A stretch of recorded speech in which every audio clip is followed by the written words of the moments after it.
right fucking pain in the ass. Test one. When I think about it. Right. You just look like Maybe after the shoot you'll got the personality profile too.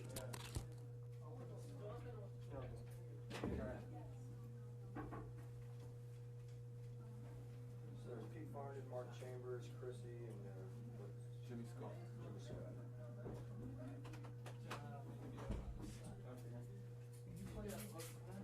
What now? Okay, you're taking a take of it. Alright?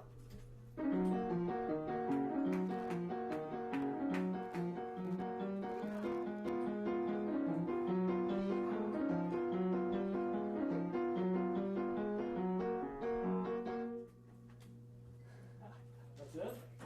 Shit. Instant entertainment, they call it. Yeah. Really easy to believe, or easy to believe. Actually, I know another one. Now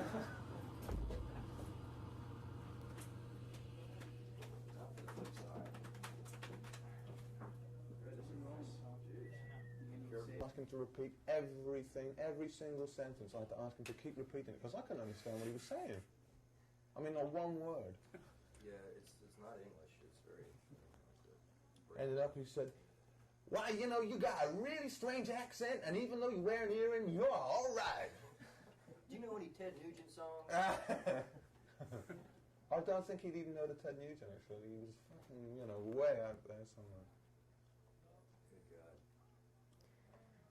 Did Chrissy want to come in and join us, or would she rather not? She's a bit tired of it. I don't think so. Also, she doesn't like a haircut right now, so. I heard you two are the most eloquent in the band anyway.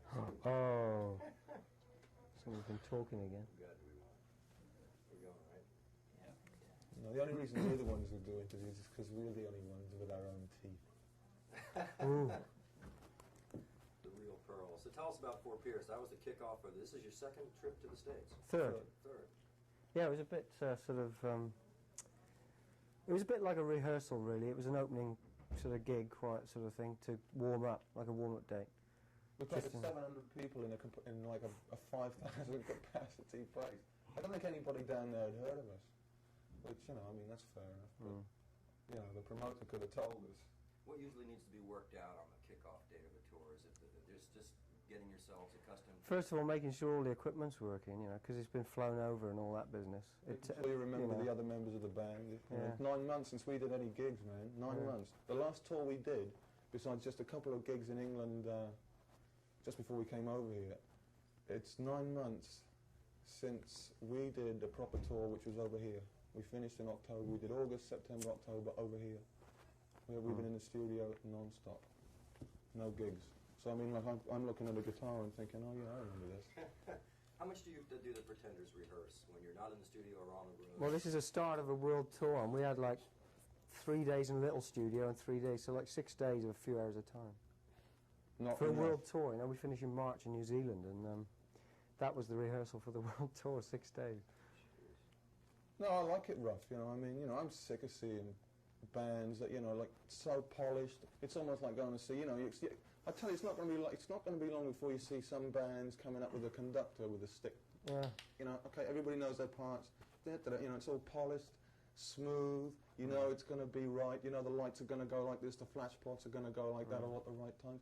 You know, I don't. You know, I just can't get off. Now, unless there's like a lot of musicians in the band, all you need to do at a rehearsal is get to know the arrangements. When you get logged into the arrangements, then you just get on stage, and that's where you start to learn what you're doing again. So the rough edge is important to your band. Just certainly, I mean, you know, yeah. It's more fun like that. As far as I go, when I go and see a band, I like to see them like looking at one another, wondering where they are, you know, in the song. That's what's entertaining for me. You see, if we do a bad gig tonight now, see that we can come back and say, well, we told you it was rough. You know, that's the way we are. But of course, it won't be. It'll be great. Yeah, can't be held accountable for it. Who's conducting tonight? I don't know. How many days does this world tour entail? I don't know. 70. I know it's 7. We're doing 70, between 70 and 80 shows here over the next 3 to 3.5 months, finishing at the end of October, beginning of November. Yeah, November the 9th, I think we finished. Then I think we get like 3 hours off. I thought it was 4. Insurance. We get given enough money to send postcards home, and then we go to Japan. No, then we do another UK tour, then we do another European tour. European tour, then we go to Japan, New Zealand, and the States. Australia. So the record you just recorded will be out when? That's something that's months down the line. Well, it should. I think I heard it was out yesterday or something. Oh, it is? Official release, you know, but you know, it sort of like gets sort of let loose over a period of a week. So exactly where it is now. Of the album? Just Pretenders 2. Pretenders 2. We couldn't. Brilliant We couldn't title. think of a title. Who wrote Adulteress? Chrissy. It's Chrissy's song. Yeah. Is she I can't imagine where she got the idea from. Tell us a little bit about that, Pete. I don't know. Really. I don't know. I can't imagine. No specifics. Not at all. It's a good song, though. It's a meaty thing you can lay into pretty well. That's the opening. No, is it? Second number. Oh yeah. Yeah, remember, Pete? That's Does right. everybody in the Okay. band contribute ideas for songs? Yeah. Yeah. That's it. You know, the initial idea comes from Chrissy. Actually, Which, like this is the second album, right? And this album really does sound like the band, much more so than the first album does. Because you know, we had time to work it out a little bit. The first album is just like a collection of Chris's songs, with you know these three guys. I don't know what Jimmy is, but these three guys playing on like that record. Whereas this new album, it's got a whole sound, a real sound. I know the answer to this question, but just backtrack a little bit with me briefly. How did a bunch of hard-working English blokes get to play with an American girl named Chrissy Hine? How did, vice versa? It was just bad luck, really, wasn't it? That's right. I met Chrissy in a pub in London, a bar. I was introduced to her by an old school friend. He played drums. He asked me if I wanted to come down and blow, and I said yeah. So I just come back from playing with another band in Southeast Asia and Australia and other places. So I was looking for a gig, and we just got it together. I knew Martin, I knew Jimmy. We were all from the same town in England, a place called Hereford. So you knew right from the start it was going to work, or did it take? Yeah, I knew that Chrissy was going to work. Because I could tell as soon as I heard her sing and play guitar. What is it about the way she sings that you think the fans react to the most? It's an undefined sexuality. Well, first of all, she's got a bloody good voice, you know. There There are a lot of girl around. singers around at the moment, but some of them don't quite cut it with me, But she's got a great voice. I mean, I've heard the demos. Before I was in the band, I met Pete and Jimmy, and met sort of Chrissy. And I wasn't even in the band then. They already had a drummer, but he was doing other things, and so that I didn't know, but they were looking for somebody else really, and we sort of got together, and they asked me to join the band. That was the first thing that struck me when I heard some of the demo tapes they'd already done, and they'd already recorded "Stop Your Sobbing" as well before I joined the band. And that was with Nick Lowe. Yeah. Produced by Nick Lowe, yeah. So I didn't play on that. You had to work with. So that was the first thing that hit me, obviously the voice. But I knew everybody, Jimmy and Pete. So it was just good fun to play. It always is with people you know, more so than. Chrissy's unique, not only because she's got a great voice, but she can play guitar and she can be pretty sassy, and she's got that tough, kid for rent image. If that's what people want to think, then that's what image is all about. But as far as I'm concerned, her biggest ace, if you like, is the fact that when she writes a song, she means that song. She means what she writes. When she sings it, she's singing about, It's her. Right, it's personal. Yeah, she ain't singing, she's not singing, some of these songs don't mean anything. You can Not tell that they're this all guy or this girl is just, like a mouth's going like this and words are coming out, big deal. It don't mean anything. But when she writes a song, she means it. Yeah, that brings Whatever to mind that's Pat worth. Benatar, like, you're talking about all sheen and no substance, and like Pat and Chrissy could be the flip side of the same coin. Visually, and they both have good voices, but you seem, with the Pretenders, to have so much more realism in what you're singing about, where Pat is so coquettish. The fans can sense that too. I think Yeah. is what you're saying. That they can sense someone who's singing from from the street, and someone that's just. Sometimes I like wonder, when I sort of check the bands out that are, when I switch on FM radio, and I'm not slagging any bands off because I don't like it. I don't like slagging other bands off. Everybody, good luck to them. But personally, it's. I haven't heard Pat Benatar's new album, I haven't heard any of her albums. What musicians do you admire? Pete, and then Martin, you can answer the same question. I Uh, mean, when you listen to a record, what do you usually go for first, or I like Iggy Pop. Iggy Pop? Yeah, but not because he writes good songs and he means them. Like just we were talking about. But he's great live too. I mean, he is something else live. He's always been. He's so over the top. And he's only 5'1". Yeah, isn't that a great song? I'm only 5'1". Pain in my heart. What about you, Mark? What do you like? I like bands that have got good songs. I mean, that's the essence of a good band, of a great band, is to have really good songs. And that's the most difficult thing to get. You're always searching for better songs. You know. There's loads of bands. I've liked the Beach Boys since they got together. You know, and new bands. Actually, the Specials had a great record out in England. I don't know if it's been out over here, called Ghost Town. I thought it was a great single.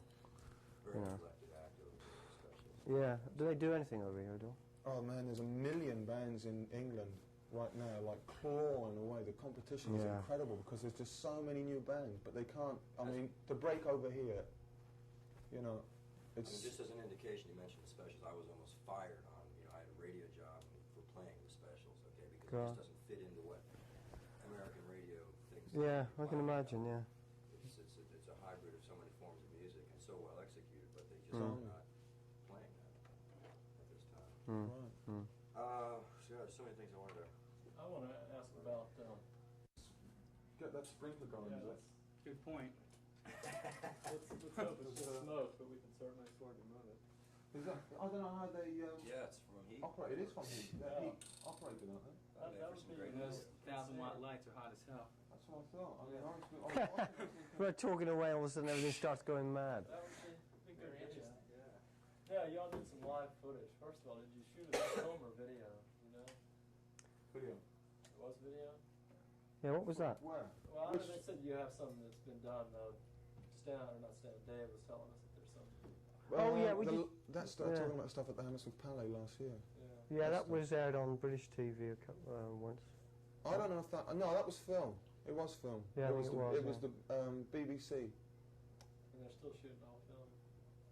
Mm. I think so. Oh, well, actually, it's a half an hour. Yeah. But we have done a lot of video as well.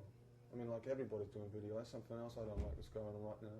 So many bands, I mean, like it's so easy, or it makes it a lot easier because of the tricks you can do with videos and visuals to sell a band. Now, like as soon as you make a record, you make a video. I mean, when you play a guitar and you join a band, you didn't do that. You didn't do all that just to get your face on the TV and make films. You did it because you wanted to play music. But now it's taken for granted. You've got to make a video because it sells a record. So you end up spending more money making a video you do making the bloody record in the first place.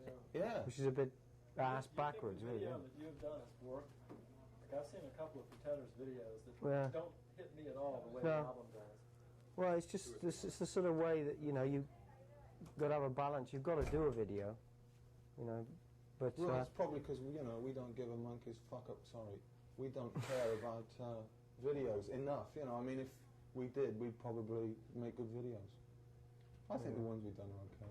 It might be the time that now that the marriage of video and music is playing such a major role in its exposure. I mean, certain records that won't get played on the radio, the video will be played on television. Yeah. So Yeah. I think That's all right. of us Actually, I know what you mean because it's so difficult to get a band across on television with the sound. To get a good live sound coming out of a speaker this big. Which is great, what we were talking about earlier about hooking TVs up to stereo systems. I mean, it's so obvious. I don't know why it hasn't been done before. Just an output on the TV. There hasn't been the demand. Now that all these kids that are listening to rock and roll, they've been born and bred on electronic media. They want to see the image, not just hear it. Yeah. But I think what you said is right because you don't know how to make video or film. That's not what you learn to do. And all of a sudden they're saying as a part of your job, you got to do this. Yeah. And you say, well, you're right. You go out and do it.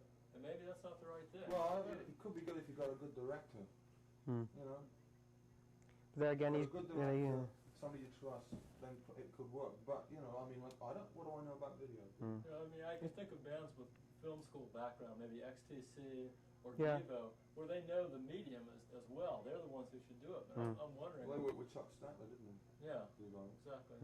But they have a lot of input into it. Yeah, it's a question of finding somebody who has the insight into knowing what the band's about, so that they can start off on the right foot. You Otherwise, you can end be up with pretty something. lazy too, basically.